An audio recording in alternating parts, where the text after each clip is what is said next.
Thank you, Chair. I don't normally respond to these sorts of speeches, and especially I don't normally respond when I'm personally mentioned, but I think in this case warrants a response. Senator Cameron suggests that I don't care about vulnerable workers. Let me explain, Senator, why I am proposing this amendment. It's because I do care about vulnerable workers.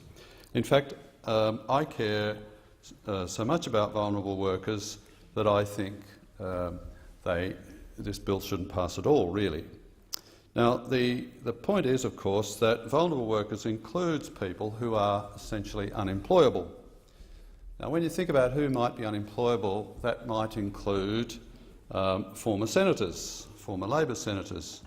Now, I understand, Senator Cameron, that you are proposing to resign or proposing to retire from the Senate at the next election, and I think, if my memory serves correctly, you were elected prior to 2004, so you are probably eligible for a parliamentary pension.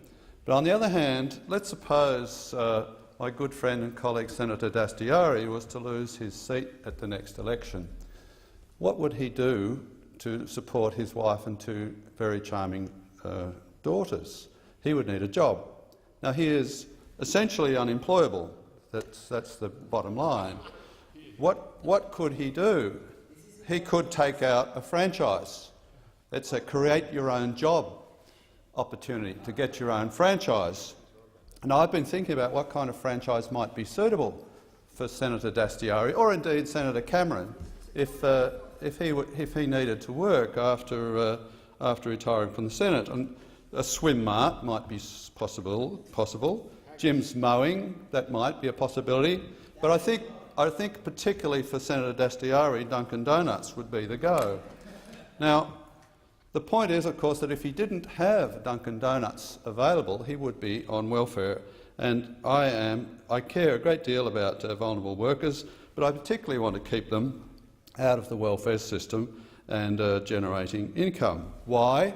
Because, to quote another person with an accent very, very similar to Senator Cameron's, he says, "I've tried poor and I've tried rich, and rich wins."